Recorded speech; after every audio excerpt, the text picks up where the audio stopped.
샬롬, 우리 주 예수 그리스도의 은혜와 평강이 함께하기를 기도하고 또한 축복합니다. 오늘 함께 읽고 묵상할 말씀은 예레미야 26장 1절부터 15절 말씀입니다. 이 말씀을 읽어 나가실 때에 이 상황 가운데서 어떤 일이 벌어지고 있는가, 선지자와 그리고 거짓 선지자, 그 선지자가 전한 말씀과 그 말씀을 받아들이지 않는 백성 간에 대립이 등장하는 것을 유심히 보시면서 읽으시면 좋겠습니다. 제가 말씀 읽습니다. 유다의 왕 요시야의 아들 여호와김이 다스리기 시작한 때에 여호와께로부터 이 말씀이 임하여 이르시되, 여호와께서 이와 같이 말씀하시느니라. 너는 여호와의 성전뜰에 서서 유다 모든 성읍에서 여호와의 성전에 와서 예배하는 자에게 내가 네게 명령하여 이르게 한 모든 말을 전하되 한마디도 감하지 말라. 그들이 듣고 혹시 각각 그 악한 일에서 돌아오리라. 그리하면 내가 그들의 악행으로 말미암아 그들에게 재앙을 내리려 하던 뜻을 돌이키리라. 너는 그들에게 이와 같이 이르라. 여호와의 말씀에 너희가 나를 순종하지 아니하며 내가 너희 앞에 둔 내 율법을 행하지 아니하며 내가 너희에게 나의 종 선지자를 꾸준히 보내 그들의 말을 순종하라고 하였으나 너희는 순종하지 아니하였느니라. 내가 이 성전을 실로같이 되게 하고 이 성을 세계 모든 민족의 저주거리가 되게 하리라 하셨느니라. 예레미야가 여호와의 성전에서 이 말을 하매 제사장들과 선지자들과 모든 백성이 듣더라. 예레미야가 여호와께서 명령하신 말씀을 모든 백성에게 전하기를 마침에 제사장들과 선지자들과 모든 백성이 그를 붙잡고 이르되, 내가 반드시 죽어야 하리라. 어찌하여 내가 여호와의 이름을 의지하고 예언하여 이르기를 이 성전이 실로같이 되겠고 이 성읍이 황폐하여 주민이 없으리라 하느냐 하매, 그 모든 백성이 여호와의 성전에서 예레미야를 향하여 모여드니라. 유다의 고관들이 이 말을 듣고 왕궁에서 여호와의 성전으로 올라가 여호와의 성전 새 대문의 입구에 앉음에 제사장들과 선지자들이 고관들과 모든 백성에게 말하여 이르되, 이 사람은 죽는 것이 합당하니 너희 귀로 들은같이 이 성에 관하여 예언하였음이라. 예레미야가 모든 고관과 백성들에게 말하여 이르되, 여호와께서 나를 보내사 너희가 들은 바 모든 말로 이 성전과 이 성을 향하여 예언하게 하셨느니라. 그런즉 너희는 너희 길과 행위를 고치고 너희 하나님 여호와의 목소리를 청종하라. 그리하면 여호와께서 너희에게 선언하신 재앙에 대하여 뜻을 돌이키시리라. 보라, 나는 너희 손에 있으니 너희 의견에 좋은 대로 옳은 대로 하려니와 너희는 분명히 알라. 너희가 나를 죽이면 반드시 무죄한 피를 너희 몸과 이 성과 이 성 주민에게 돌리는 것이니라. 이는 여호와께서 진실로 나를 보내사 이 모든 말을 너희 귀에 말하게 하셨습니다. 아멘. 이 말씀을 읽어보시고 나서 어떤 느낌이 드십니까? 예레미야는 분명히 하나님께 들은 말씀을 전하였지요. 전하였는데 이 말씀을 들은 백성들의 반응과 태도, 거기 나오는 제사장, 선지자들 그리고 모든 백성들의 태도가 어떠했습니까? 예레미야를 반드시 죽이고자 하는 태도가 거기에 등장을 하게 되어집니다. 이 모습이 마치 예수님께서 예루살렘 성을 향해 말씀하시고 그리고 예루살렘의 그 성 사람들이 정말로 예수님을 따랐다가 한순간에 변화해서 예수를 십자가에 못 박아 죽이소서로 말하는 그런 장면들을 연상하지 않으십니까? 그리고 또한 진리가 얼마나 거부되고 있는가를 또한 볼 수가 있습니다. 분명히 이 시대 가운데 사람들이 원하는 것은 소위 말해서 풍요의 신학, 번영의 신학이었습니다. 여호와 하나님으로 말미암아 풍요로워지게 되어주고 번영을 하게 되어주고 하나님께 우리가 예배하고 제사하게 되면은 그것을 가지고서 하나님께서 우리에게 분명히 풍요와 번성을 허락하실 것이다.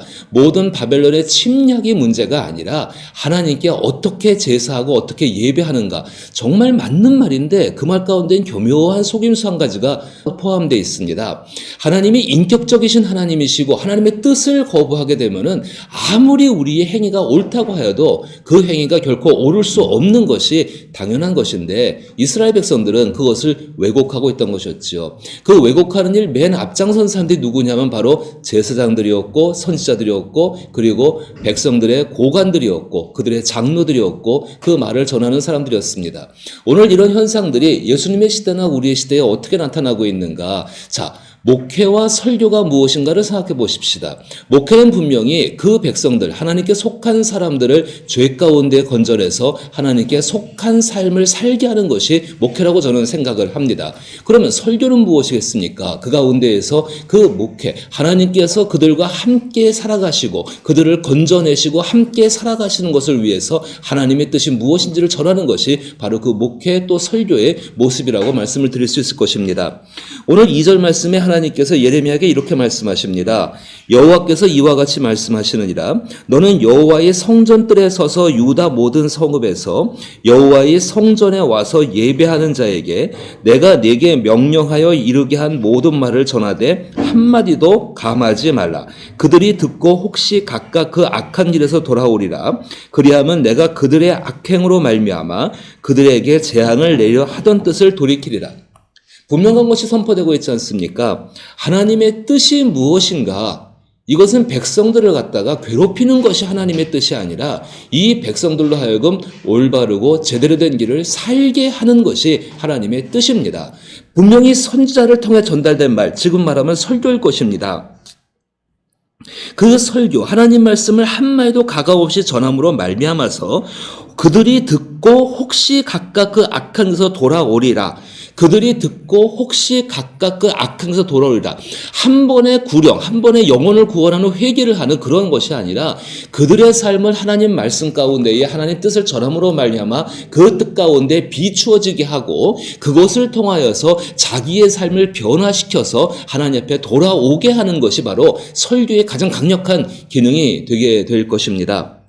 사람들이 예레미야가 전한 설교를 들었습니다. 그들은 화를 낼 수밖에 없었습니다. 아니, 지금 이러한 상황 가운데서 어떻게 그런 말을 하고 있는가? 정말로 나라가 어려운 형편에 있고 위기 상황 가운데 있고 어떻게 하든 간에 나라를 살려내는 애국주의 정신으로 나갈 것은 그래도 부족한 판인데 어떻게 당신이 선지자라는 사람을 가지고 그것도 여호와라는 거룩한 이름을 가지고서 이 성을 저주할 수가 있는가? 어떻게 우리가 옛날에 있었던 그 실로처럼 될 수 있었던가? 실로는 다윗 시대 이전에 모든 종교의 중심지였습니다. 거기에 사무엘이 있었죠. 그런데 이 실로가 블레셋의 침략에 의해서 법궤를 빼앗긴 이후에 거기는 사람들이 찾지 않는 곳이 되어졌습니다. 시편 가운데 가만히 살펴보게 되면은 하나님의 성막이 어디 벌어졌는가? 에브라임 산지에 벌어져 있다라고 말을 합니다.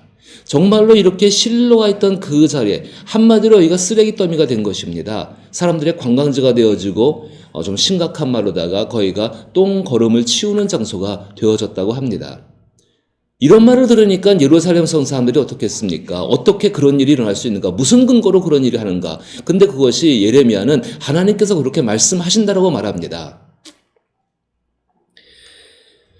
그래서 예레미야가 처한 환경은 죽임을 당할 수밖에 없는 상황 가운데 몰려가게 됩니다. 특히 10절 말씀에 유다의 고관들이 이 말을 듣고 왕궁에서 여호와의 성전으로 올라가 여호와의 성전 세 대문의 입구에 앉음에 제사장들과 선지자들이 고관들과 모든 백성에게 말하여 이르되 이 사람은 죽는 것이 합당하니 라고 말합니다. 사형 판결이 내려지게 되는 것이지요. 정말로 그렇습니다. 하나님의 뜻을 위해서 살아가는 사람들이 그 하나님 말씀을 붙들고 살지요. 근데 그 말씀을 붙들었을 때 그 하나님의 뜻이 많은 대중들이 원하는 뜻이 아닐 때 갈등을 겪게 될 수밖에 없습니다. 다른 측면에서 이야기한다면 그러한 상황 가운데에서 대중들의 뜻에 타협하게 되어지지요. 결과가 사람들의 손에 달려있지 않습니다. 하나님의 손에 달려 있습니다. 현대의 교회에 어떤 잘못된 모습이 있다고 한다면은, 현대의 신앙 가운데 잘못된 모습이 있다고 한다면은, 진리는 진리인데, 다수가 마치 진리인 것처럼, 많은 사람들이 이렇게 말을 하고, 많은 사람들이 원하면 그렇게 해야 되는 것처럼 하는 것이 교회의 잘못된 모습이고, 그리스도인들의 모임의 잘못된 모습이라고 저는 생각을 합니다. 분명합니다. 진리는 진리입니다. 그리고 그 진리를 위해서 자기의 모든 것을 걸 수 있을 때에 그 진리 가운데 임하시는 자유함들과 그리고 하나님의 능력들을 경험할 수 있게 되는 것입니다. 예레미야의 태도가 우리 가운데 중요합니다. 정말로 우리는 그런 시대 속에 살고 있습니다. 하나님 말씀을 전하는 사람이 목사라고 하고 선지자 제사장이라고 한다면은, 여기 나오는 예레미야를 우리 삶에 적용시킨다고 한다면은 하나님 말씀을 듣고 그 말씀을 따라 살고자 하는 사람이 바로 여기 나오는 예레미야의 모습일 것입니다. 그 사람들은 외롭습니다.